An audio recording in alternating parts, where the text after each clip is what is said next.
हाँ, इनका सबका लघुशंका का वेग रुक गया, पेट में दर्द होने लगा। सब विचार करने लगे ऐसा क्यों हुआ। राजा ने कहा आप लोगों ने किसी ने महाराज च्यवन ऋषि का अपमान तो नहीं किया है, कोई गलती तो नहीं हुई। सब ने कहा नहीं, हम लोगों से कोई गलती नहीं हुई। अपनी बालिका से पूछा, उसने कहा हाँ मेरे से गलती हुई है और मैंने ऐसा ऐसा कर दिया। अब तो सब भाग करके उस स्थान पर गए, ऊपर से जो धूल इत्यादि पत्ते पड़े हुए थे हटाया, महाराज को उसमें से निकाला। राजा ने चरणों में लौट करके उनसे क्षमा मांगी।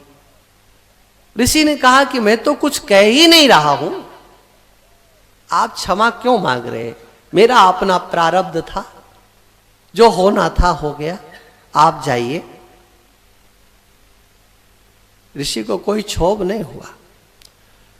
वो सुकन्या बालिका थी। देखो आपको बताएं, वाल्मीकि रामायण में जहां रावण का जानकी जी से वार्तालाप होता है, वहां जानकी जी रावण को फटकारती हुई सुकन्या का नाम लेती है। सुकन्या च्यवनम यथा, जिस तरह से सुकन्या च्यवन ऋषि के प्रति समर्पित है, उसी प्रकार से मैं राम जी के प्रति समर्पित हूं।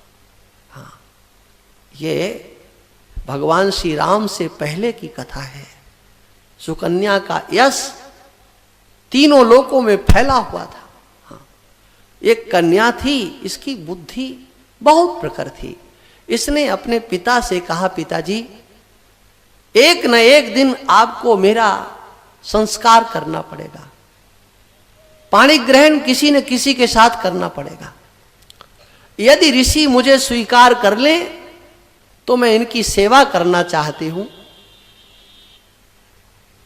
मैंने अपराध किया है, इसकी सजा मुझे ही तो मिलना चाहिए। आप किन्हीं सेवकों को लगाएं, ऐसा ठीक नहीं।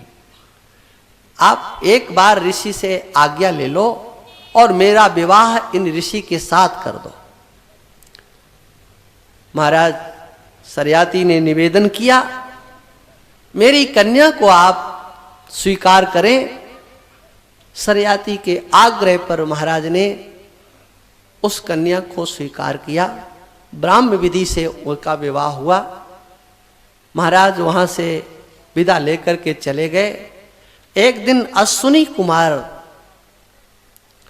च्यवन ऋषि के आश्रम पर आए। अश्विनी कुमारों से च्यवन ऋषि ने कहा कि आप तो वैद्य हैं, क्या आपके यहाँ कोई ऐसा प्रावधान नहीं है, ऐसी कोई औषधि नहीं है कि मेरे नेत्रों की ज्योति आ जाए। देखिए आप, ये वो सामर्थ्य रखते थे कि चाहते तो अपने आप अपनी ज्योति को ला सकते थे, लेकिन अपनी विद्या का उपयोग पहले के महापुरुष कभी भी अपने लिए नहीं किया करते थे, कभी नहीं करते थे। हाँ, उनके पास जो रिद्धियां सिद्धियां होती थीं, उनका उपयोग समाज के लिए करते थे, सज्जन पुरुषों के लिए करते थे। आप लोग मानस में पढ़ते हो, भरद्वाज जी प्रयागराज में रहते। हाँ, कंदमूल फल खाते थे, लेकिन जब भरत जी गए तो उनके लिए और उनकी प्रजा के लिए उन्होंने क्या नहीं कर दिया। वाल्मीकि रामायण में वर्णन आता है, भगवान श्री राम जब लंका से लौट रहे थे रावण का वध करके, तो भरद्वाज ऋषि के आश्रम पर आए। भरद्वाज जी ने कहा, राम जी बताओ हम क्या सेवा करें। कहा, महाराज हमारे ये जो विमान पर बैठे हुए ये हमारे मित्रगण हैं, बानर भालू, ये सब भूखे हैं। हाँ, ये फल खाना चाहते हैं। कहा ठीक है मिलेंगे, आप विमान पर बैठो, महाराज प्रयागराज से लेकर के अयोध्या तक वो फलदार वृक्षों की कतार लगा दी, और वो फलों को देखा तो उन्होंने कहा विमान पे कौन बैठे। हाँ, वो सब फल खाते हुए कूदते हुए, हाँ, ऐसी सामर्थ होते हुए भी कभी उस सामर्थ का उपयोग वो अपने लिए नहीं करते।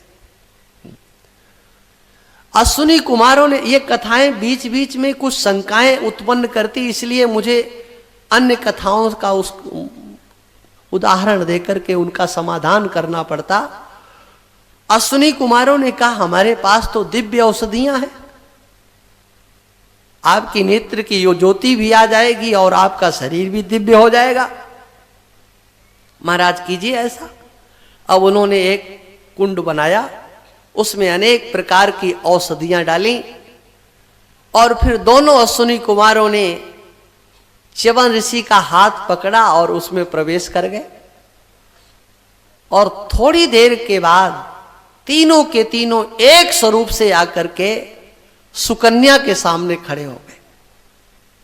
अब सुकन्या ने देखा ये तीनों तो एक रूप के, एक रोम का भी कहीं अंतर नहीं दिखाई पड़ रहा। इन तीनों में हमारे पति कौन है, हम कैसे पहचाने? हमारी तो बुद्धि काम नहीं कर रही है।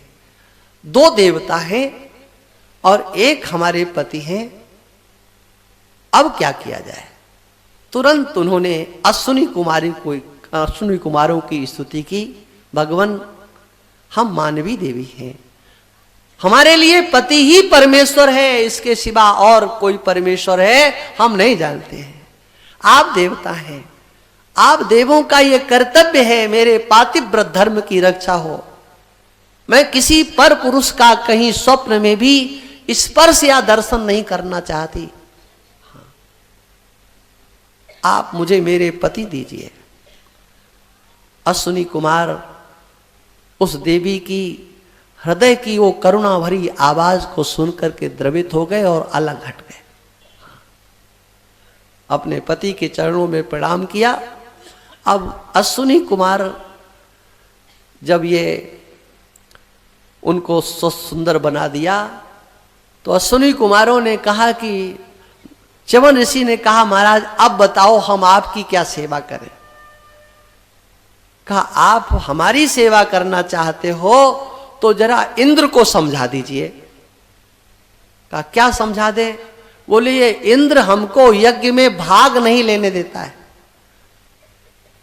कहता है कि हम तुम्हें यज्ञशाला में प्रवेश नहीं करने देंगे, आप मुझे यज्ञ में भाग दिला दो। कहा दिलाऊंगा, आप चिंता मत करो। अब एक दिन सरयाती जी आ गए। दूर से उन्होंने देखा कि मेरी कन्या, मेरी बेटी एक सुंदर पुरुष के पास बैठी हुई है। दूर से देखा। महर्षि तो पता नहीं कहां गए, ये कहां से आ गया, कौन है ये? आकर के अपनी बेटी के ऊपर बरस पड़े। हाँ, तूने मेरे कुल को कलंकित कर दिया। हाँ, ये तूने किया क्या? मैंने जिसके हाथ में तेरा हाथ दिया था उसका हाथ छोड़ करके तूने किसका हाथ पकड़ लिया? चिकीर्षितम ते किमिदम पतिस्तोया प्रलंबितो लोक नमस्कृतो मुनि। सभी जिनको प्रणाम करने वाले उनको तूने वृद्ध समझ करके, जराग्रस्त समझ करके उसका तूने त्याग कर दिया है। किस पर पुरुष को तूने अपने पास बैठा रखा है? सुकन्या ने जब पिता के द्वारा ऐसे आरोप सुने फिर भी सुकन्या को क्रोध नहीं आया, बुरा नहीं माना। उसने यही सोचा मेरे पिता जानते नहीं है। देखो, आरोपों को सुनकर के और फिर धैर्य बना रहे तो वो तो महापुरुष है, वंदनीय है। नहीं तो आरोप हो और मिथ्या आरोप हो, बिल्कुल मिथ्या आरोप, हाँ, उस समय पर हृदय में जो वेदना होती है उसको वही जान सकता है जिसके ऊपर मिथ्या आरोप लगे हो और उसने उनको सह लिया हो। आप लोग जानते मानस में तो कम है, वाल्मीकि रामायण को आप लोग पढ़ना। आप लोग तो केवल मानस तक ही सीमित रह गए हो। इतिहास को एक बार सामने लाओ, उसके बाद मानस को पढ़ो। वहां उसमें लिखा है जानकी जी ने लक्ष्मण जी के ऊपर कैसे कैसे बाक बाणों से प्रहार किया है और लक्ष्मण जी उन सबको सह गए। इस देवी ने, पिताजी जब शांत हुए तो हाथ जोड़ करके कहा, मैंने आपके कुल को कलंकित नहीं किया है, मेरा पातिव्रत धर्म नष्ट नहीं हुआ है। पिताजी ये वही हैं, हाँ, जिनके हाथ में आपने हाथ दिया था, आप कृपा करके इनसे पूछ लीजिए। और तब उस समय उन ऋषि ने अश्विनी कुमारों के द्वारा जो कुछ किया गया था उस सब का वृतांत सुनाया। बहुत प्रसन्नता हुई सरयाती को। सरयाती से कहा, देखो राजन, तुम यज्ञ करो, मुझे अश्विनी कुमारों को भाग देना है। अब यज्ञ किया गया, अश्विनी कुमारों को आवाहित किया। इंद्र तो वज्र लेकर खड़े हो गए, नहीं प्रवेश करने देंगे। हाथ में वज्र उठाया, ऋषि ने उनकी भुजा को वज्र सहित स्तब्धित कर दिया। हाँ, झंडा ऊंचा रहे हमारा, ले रहो। हाँ, अब ऋषि का हाथ न हिले, वो इंद्र का हाथ न हिले न डुले, ऊपर से नीचे ही नहीं आए। ऋषि ने कहा, आप जरा दूसरे हाथ से उठा लो, ये हाथ ऊपर जाएगा तो ये भी नीचे नहीं आएगा, ध्यान रखना। अब इंद्र कुछ कर नहीं सकते थे। देखो, देवराज इंद्र हैं, देवताओं के राजा, लेकिन ऋषि ने हाँ, उनके शरीर को, उनकी भुजा को स्तब्धित कर दिया। कहा, महाराज अपना संकल्प वापस लो। बोले, आप पहले अपना संकल्प वापस लो, ये नियम बनाओ, आज के बाद अश्विनी कुमारों को यज्ञ में भाग मिलेगा। और उन्होंने भाग दिला दिया। उसके बाद न भागो न भगापत्यम यम ततम भ्रातरः कविम यविष्टम व्यवझन्दायम ब्रह्मचारिण्यमागतम।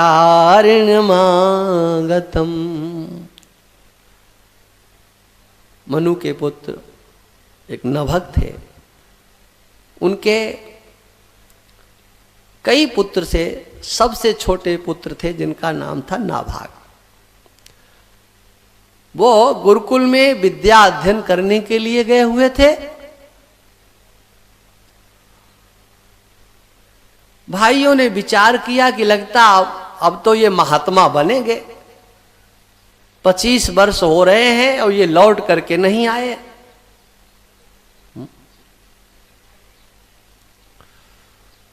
25 वर्ष हो रहे हैं और उन सब ने क्या किया, संपत्ति का पूरा बंटवारा कर लिया, सब कुछ बांट लिया। नाभाग के नाम पर कोई हिस्सा नहीं छोड़ा, एक पैसा नहीं छोड़ा। जब नाभाग लौट करके आए तो उन्होंने देखा कि सबने अपना अपना हिसाब किताब बराबर कर रखा है। पिताजी से कहा, हमारे लिए कुछ है कि नहीं? कहा, इन भाइयों से पूछो, जो कुछ किया है वो इन्होंने किया है। अब भाइयों से पूछा, हमारा हिस्सा कहां है? अरे कहा, तुम्हारा हिस्सा सुरक्षित है। बोले, कहां सुरक्षित है? बोले, तुम्हारे हिस्से में हमने मां बाप को छोड़ दिया है। हाँ, तुम्हारे हिस्से में माता पिता, संपत्ति को तो हमने बांट लिया है, माता पिता को नहीं बांटा है।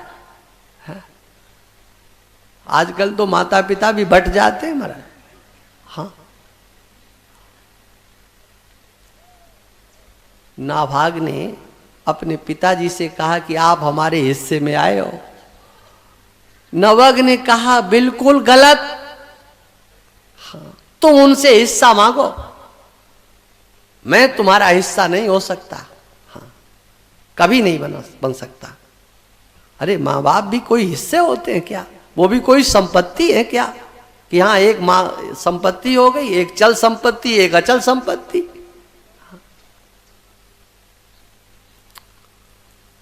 नाभाग ने विचार किया, इन्होंने तो जो करना था सो कर लिया है। मैंने गुरुकुल में रह करके वेद वेदांग समस्त विद्या का अध्ययन किया है, क्या सब कुछ समझने के बाद भी मैं इस नश्वर संसार का व्यवहारिक कार्य चलाने वाली यह संपत्ति, इसके लिए मैं अपने भाइयों से संघर्ष करूं? मैं अपने भाइयों से इस संपत्ति के लिए किंचित मात्र कोई संघर्ष नहीं करूंगा।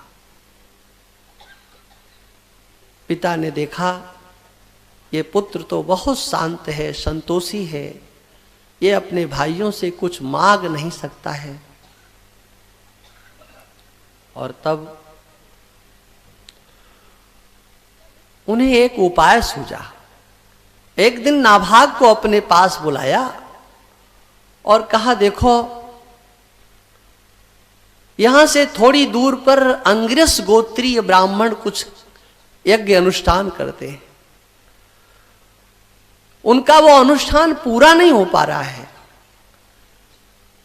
वो सदैव स्वर्ग लोक जाना चाहते हैं, किंतु जिन मंत्रों के द्वारा उनका वो अनुष्ठान पूरा होगा वो मंत्र उन्हें आते ही नहीं है, और वो मंत्र मैं जानता हूं। बेटा तुम इन मंत्रों को लो, मैं तुम्हें ये मंत्र बताता हूं, तुम जाकर के उनको ये मंत्र बताओ, उनका वो अनुष्ठान पूरा होगा और वो स्वर्ग लोक चले जाएंगे। उनके पास अपार संपत्ति है, सोने चांदी के पात्र हैं, अपार धन है जिससे वो अनुष्ठान कर रहे हैं। वो जाएंगे और वो सब तुम्हें दे जाएंगे। और यही हुआ, उनका अनुष्ठान जाकर के पूरा कराया। वो सब कुछ जो बचा हुआ था उसे नाभाग को दे करके गए। नाभाग जब उसको समेटने लगे, व्यवस्थित किया, लेकर के चले, तो भगवान रुद्र आकर के सामने खड़े हो गए। नाभाग जरा रुको, हाँ रुकिए आप, ये कहां लेके जा रहे हो? कहा महाराज हमको ब्राह्मणों ने दिया है, हमें दिया है, हम अपना लेकर के जा रहे हैं। नाभाग तुम अपने पिता से जाओ, उनसे पूछ करके आओ यज्ञ का बचा हुआ भाग किसका होता है। तुम्हारे पिता अगर कह देंगे कि यज्ञ का बचा हुआ भाग तुम्हारा है तो तुम ले जाना। नाभाग ने जाकर के अपने पिता से कहा, भगवान रुद्र ऐसा कह रहे हैं, अपने पिता से पूछ करके आओ ये बचा हुआ भाग किसका है, ये संपत्ति किसकी है, यज्ञ में जो बचता है वो किसका होता है। नभग ने कहा, बेटा यज्ञ का शेष भाग तो रुद्र भगवान का ही होता है, सब उनको दे देना, उनसे क्षमा मांग लेना। नाभाग ने आकर के भगवान रुद्र के चरणों में प्रणाम किया, भगवान मैं जानता नहीं था, आप लीजिए, हाँ मेरे अपराध को क्षमा कीजिए। भगवान शिव ने कहा, देखो मुझे ये चाहिए नहीं, मैं तो तुम्हारी सच्चाई को, तुम्हारे पिता के धर्मनिष्ठा को देखना चाहता था। तुम्हारे भाइयों ने तुम्हारे साथ छल किया, आज तुम्हारे पास कुछ नहीं है, फिर भी कितनी सत्य और निष्ठा के साथ अपना तुम व्यवहार कर रहे हो। जाओ इसको ले जाओ। हाँ। और उन्हीं भगवान शाम सदाशिव की कृपा से इनके पुत्र हुए अम्बरीश। अम्बरीश आगे चल करके चक्रवर्ती सम्राट हुए। वो राजा थे, चक्रवर्ती सम्राट थे, लेकिन इतना होते हुए भी उनकी ये महिमा बताई जा रही है कि वह भगवान की सेवा करते थे, भगवान की पूजा करते थे। हाँ। सबई मनः कृष्ण पदारविंदयोर वचांसि वैकुंठ गुणानुवर्णने करौ हरेर मंदिर मार्दनादिषु श्रुतुम चकाराच्युत सत्कथोदय। भगवान के गुणानवाद गाते थे, भगवान के शिव विग्रह की सेवा करते थे, मंदिर में जाकर के अपने हाथ से झाड़ू लगाते थे, सफाई करते थे। हाँ। ये सेवा का भाव आज हमारे समाज से जा रहा है। हाँ। मंदिर तो बना देंगे करोड़ करोड़ रुपए लगा करके, लेकिन पूजा नहीं कर सकते हैं, सेवा नहीं कर सकते हैं। घरों में भी मंदिर बनाए जाते हैं। ऐसे बहुत कम घर होंगे जहां पर भगवान की सेवा सच्चाई से घर के सब लोग मिलकर करते हो। करते हैं, उन्हें हम धन्यवाद देते हैं। नहीं तो सफाई से लेकर के सारे काम दूसरे ही करते हैं। हाँ। बर्तन पूजा करके छोड़ दिए जाते हैं, आएगा आएगी धुलेगी, आएगा धुलेगा। हाँ। भगवान की सेवा करने में संकोच लगता है तो भगवान की भक्ति कैसे होगी? केवल मात्र आत्मसंतुष्टि करते हैं। हाँ, दिखा देते हैं लोगों को, हमने देखो भगवान का मंदिर बनाया है, कितनी देर बैठते हो इसमें, क्या करते हैं आप?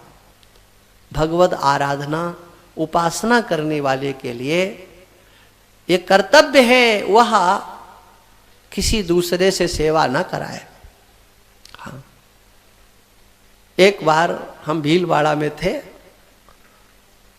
महाराज श्री की सेवा में, तो उस समय पर हमारे पास बहुत सा रहता था, नर्मदेश्वर थे और बहुत सा था, मैं आपको क्या बताऊं, बहुत बर्तन भी होते थे। अब एक दिन क्या हुआ कि मैंने अभिषेक इत्यादि किया, पूजन किया, तो एक भगत आ गया, उसने कहा कि ये बर्तन आपकी आज्ञा हो तो हम धुल लाएं। अब मैंने कह दिया ले धुल लाओ जाकर के, चलो ठीक है।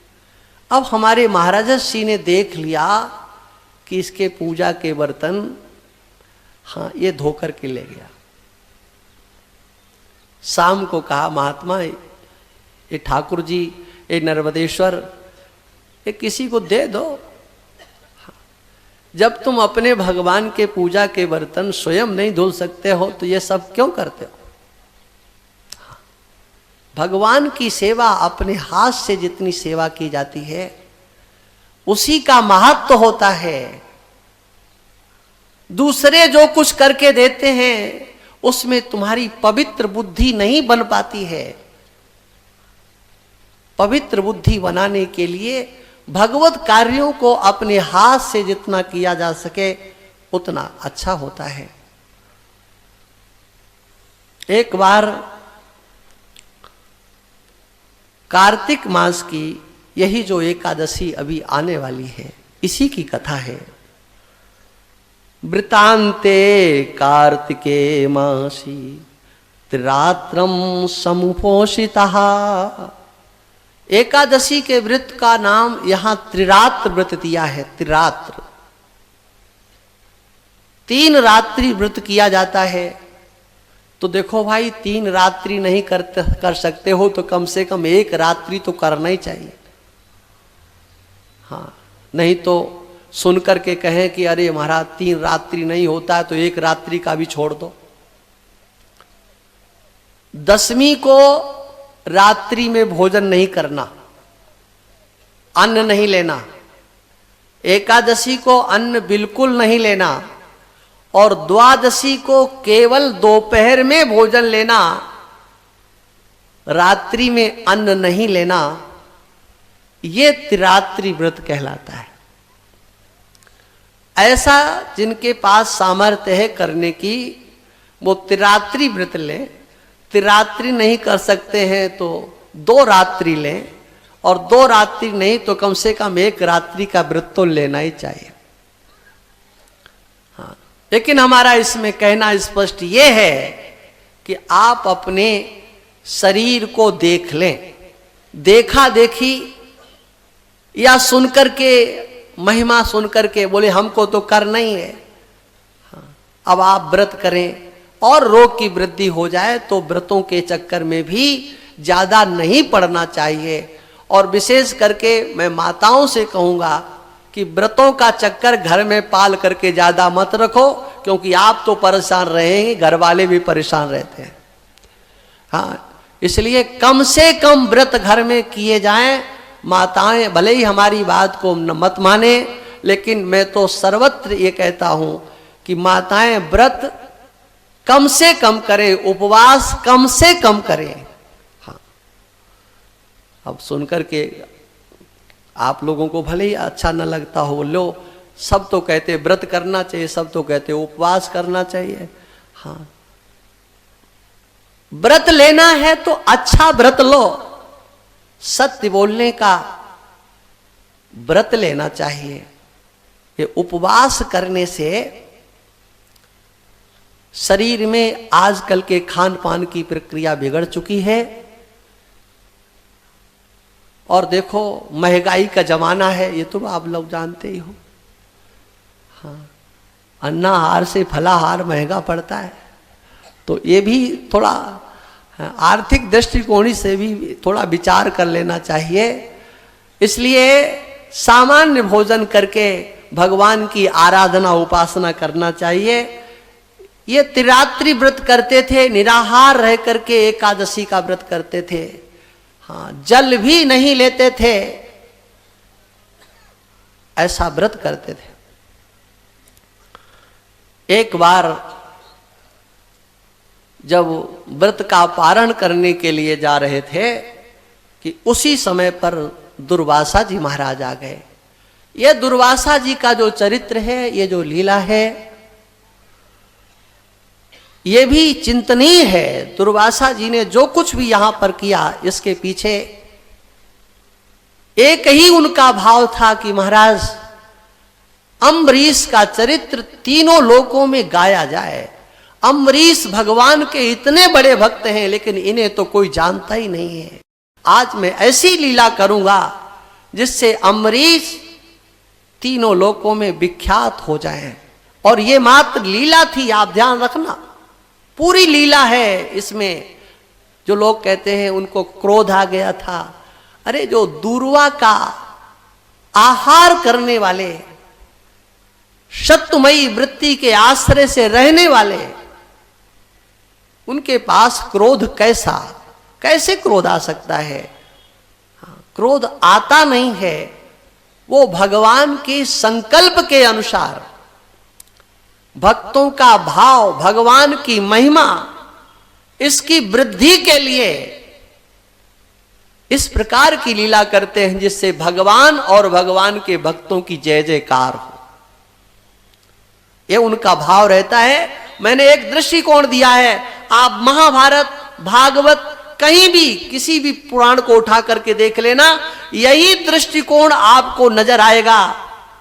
भगवान नारायण और भगवान नारायण के भक्तों की महिमा कैसे बढ़े, इसमें दुर्वासा जी तत्पर रहते हैं। और इसमें हेतु भी बता दूं, ये जो दुर्वासा है ना, ये भगवान शिव के अवतार हैं। हाँ, और भगवान शिव का एक स्वभाव है, उनसे कोई पूछता है कि मेरा कल्याण कैसे होगा, है? तो वो ये कभी नहीं कहते कि मेरा भजन करो, कहते जाओ नारायण की शरण में जाओ, कृष्ण की शरण में जाओ, राम की शरण में जाओ। हाँ। भगवान शिव सबको भगवान नारायण की शरण में भेजते हैं, और भगवान विष्णु या राम जी या कृष्ण के पास कोई जाता है तो वो कहते हैं कि भगवान शंकर की शरण में जाओ, जपहु जाए शंकर शतनामा। हाँ,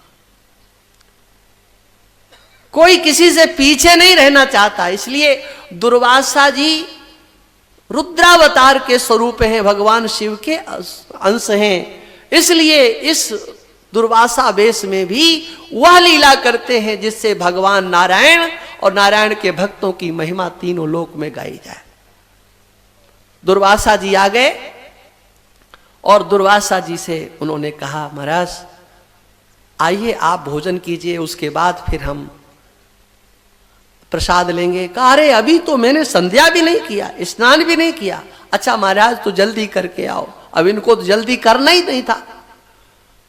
ब्राह्मणों से कहा महाराज तो दुर्वासा जी आए नहीं है, द्वादशी तो जाने वाली है।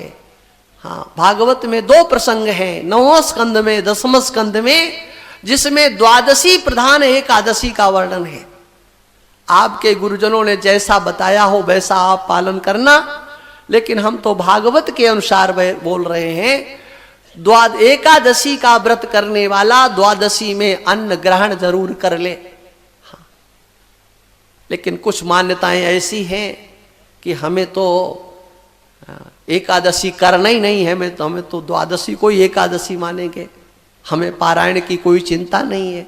तो वो उनकी अपनी गुरु परंपराएं हैं, संप्रदाय परंपराएं।